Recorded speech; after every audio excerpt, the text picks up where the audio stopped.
Welcome to FS-ISAC's podcast, Fin Cyber Today. I'm Elizabeth Heathfield, Chief Corporate Affairs Officer at FS-ISAC.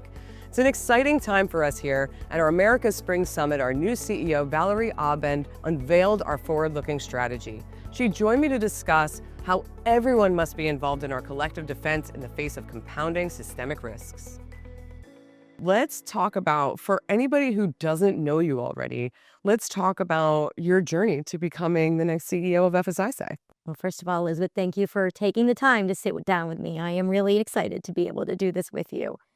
It's been an awesome journey to get here in the sense that I have been involved with FS-ISAC for over 20 years. And just to be able to be in this chair at this moment in time it's huge. It's just huge. So I am so appreciative of the opportunity, and I believe so strongly in our mission, and it's just a real honor. So I've had lots of different roles throughout my career, right? I've been a member of FS-ISAC at a large institution. I have been at the helm of public-private partnership. I have been a regulator, and I've worked with global authorities around the world, and I've also led a global cybersecurity practice for financial services. So I've been a partner to FS-ISAC as well. Like, I've literally been in every kind of relationship zone. So now to be inside and actually see it from the inside out, that's super cool. Yeah. So you've been in the role for about 6 months. Why don't you talk about the listening tour you did? You spoke with so many of our members, partners, team, authorities. Like, walk us through what that experience was like for you. I was very fortunate to be able to have so many people who wanted to contribute to the listening tour. Some sent in notes to us, and some actually spent time, with me, over 250 individuals. So it's been great. And I did get to meet with people all over the world, right? So from all of our markets, Americas, EMEA, and APAC, we met with the team, we met with authorities, and we met, of course, with members and also with partners. And what we heard, and what I heard very clearly, is FS-ISAC, we are focused on the right mission, right? To advance the cybersecurity and the resilience of the global financial system is the right mission.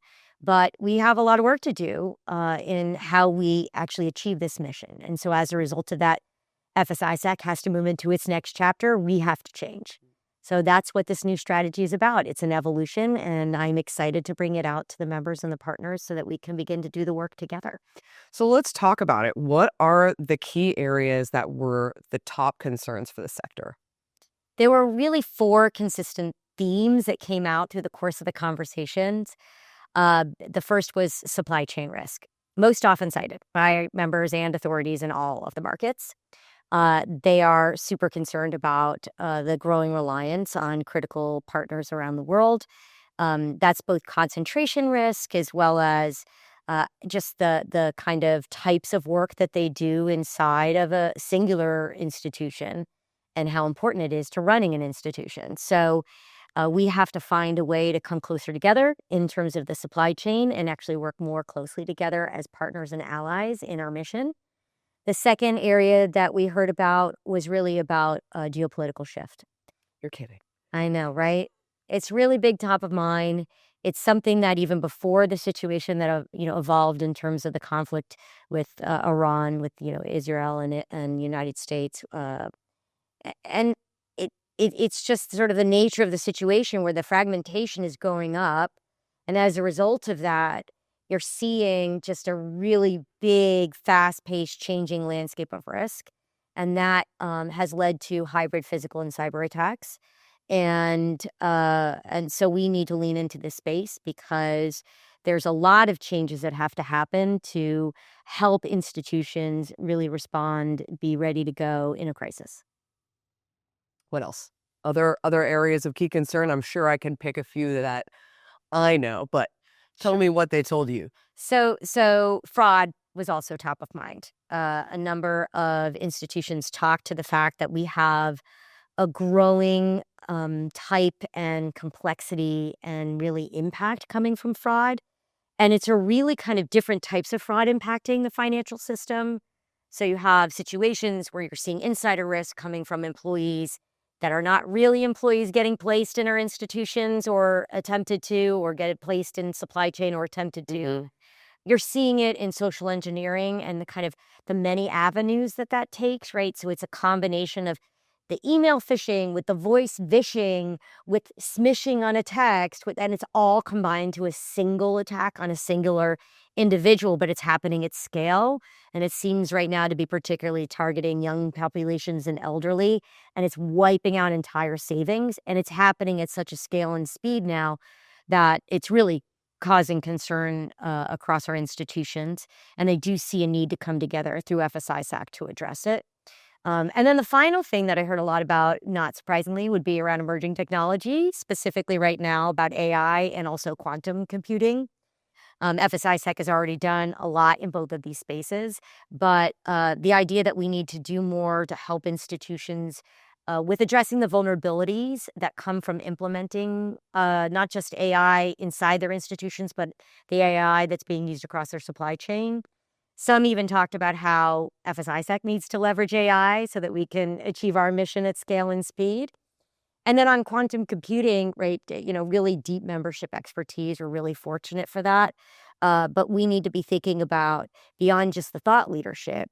How do we work with our supply chain partners to actually ensure they're meeting our guidelines and our timeline so that we're really like coming together to fortify the whole ecosystem together? One thing that, like, as you talk about it, one thing that comes out to me is like these are all interrelated, right? Like in terms of fraud, you have threat actors leveraging AI to have more and more convincing, phishing lures and stuff like that. You started with supply chain, but then of course there's about how we make sure that, our suppliers are implementing the guidelines that we need to be crypto agile and stuff like that. So talk about how these all kind of come together to really change the threat landscape into something that we haven't seen before. You're right, Elizabeth. The threats and the vulnerabilities combined together does change, into a really rapidly evolving risk landscape, unlike anything we've seen. And we're going to have to come together through collective defense, which is why I think the members focused on these specific areas for FS-ISAC is because they're all interrelated, they are compounding, and we need to drive collaboratively to actually achieve the outcomes that the sector needs.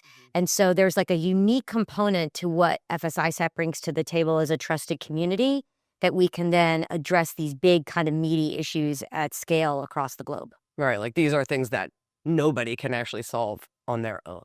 So, okay, let's talk about how we're going to achieve all of this in terms of advancing our collective security and resilience amid this risk landscape that is unprecedented. So there's a number of things that, FS-ISAC needs to do. And like I said, it's really not it's really an evolve, not a, kind of start scratch. We have so much trust. We have so many amazing members and partners. What we need to do is kind of just focus all of that in a way that actually achieves our mission. And so to do this, we're really moving to a new operating model. So as we start implementing our strategy over time, we'll have 3 separate services that actually work collaboratively together, that reinforce each other. Not surprisingly, threat intelligence, which is something we already do, will be one of those core services.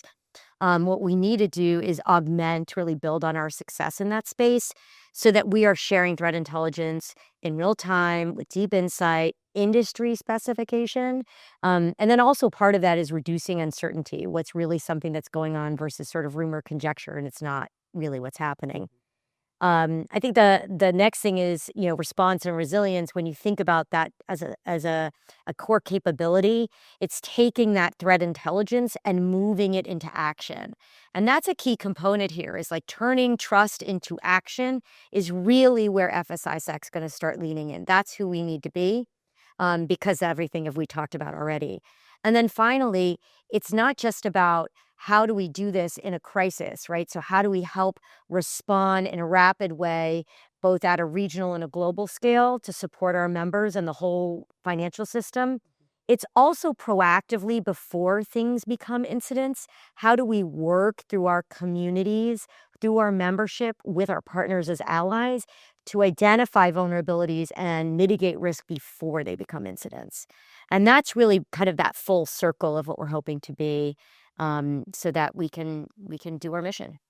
You mentioned, how do we work more closely with partners? Can you talk through a little bit about how we need to be working more closely with both public partners and private partners to, achieve the mission and the vision that you've laid out? Well, FS-ISAC is deeply rooted in a long history of being a public-private partnership. And as a public-private partner, we work very closely with different authorities all over the world that we operate in all three markets. That's why they were part of the listening tour. And, they are very supportive of FS-ISAC in our role, and they actually need us to help the community not only understand the threat landscape, but respond, because it's different when it's a member-driven, trusted organization doing that, because we bring a real perspective to the table. So that is something I heard very clearly from all of the authorities. We're very fortunate to work in partnership with them. Like, we take no money from them. We're not like asking for anything other than, working collaboratively so that we can help support them and their sectors inside those regions. And then on the private sector side, as I mentioned, supply chain being super important, we have a strong critical provider program, but we work with partners of all sizes.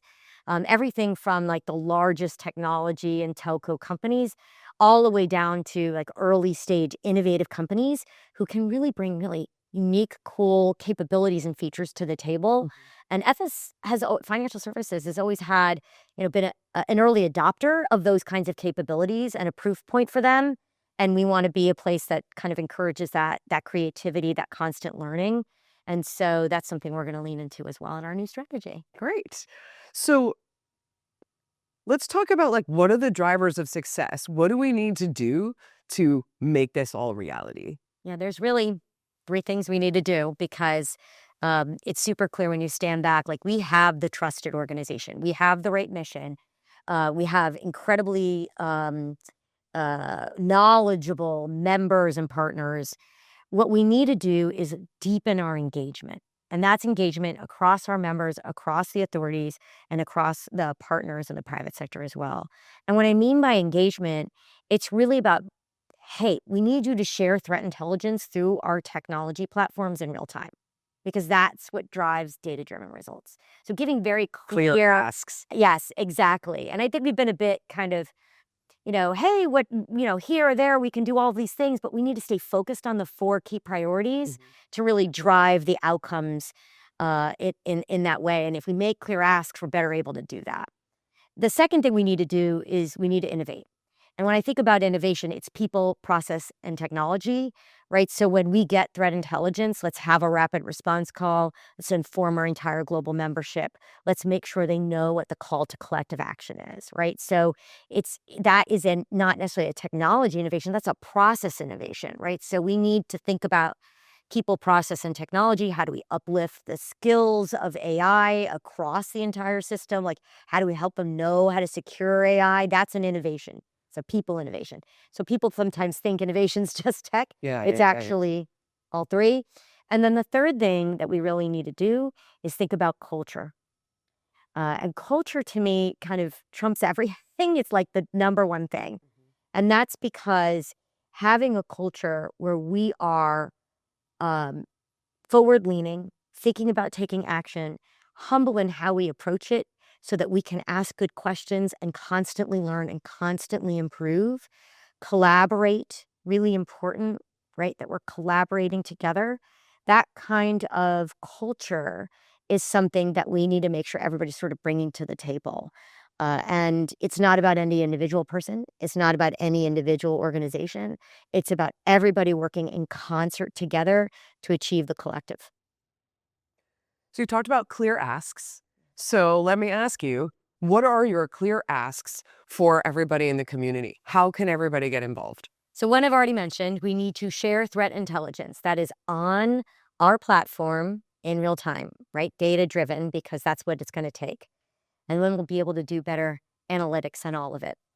The second is, if you are an executive, right, you're a chief information security officer or a head of resilience, getting involved in our two congresses, the CISO Congress and a Resilience Congress. And if you are a manager, a leader, deep subject matter expertise, get those teams engaged in that proactive security to help us identify those vulnerabilities, mitigate risks, produce best practices in a way that actually fits with all sizes of institutions and all industry segments, and also adjusted for each of the regions of the world. And that's a really important thing. I think sometimes, you can produce things, but if it's not written in ways that like, hey, this works for a large institution, but this is how it would work in a smaller entity, you can kind of lose the forest through the trees. We actually need to make sure we're doing the whole of the collective. And so we want our members, when they do get engaged, to actually make sure that they're thinking about it in those terms. And then finally, there's a lot of people who are just coming into this field. Maybe they're new to FS-ISAC. We want them to understand that they're really important to us, right? That FS-ISAC has always benefited from, that future generation, right? We need to continue that, right? And so if you're new to it, I want you to make sure that you are learning, that you're networking, that you're asking great questions, and that you probably have new ideas that like people like me aren't thinking about. And we want you to be involved. We want you to share those ideas because that kind of new thinking is really going to help kind of change the future. So everybody has a role to play, every single person who's a member. That's right. All people across all members, all partners, everybody can play a role. All regions, all industry segments. Everybody. Yeah. Anything else you want to let people know about, talk about? No, I think the big thing is that I keep sort of saying when I look out across our membership through the listening tour, when I think about all the people I've had the opportunity to talk with, just in the 6 months, but even across all the summits I've attended for the history of time, and all the things that we share, just even on a day-to-day basis.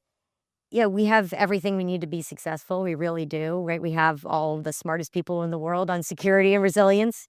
You look across our members and our partners, we have the best capabilities in the world on security and resilience. We're the best, there's no question. And so what we really need is just everybody focused on collective defense and being where trust meets action. That to me it kind of sets it in a nutshell. Hence the tagline. That's right.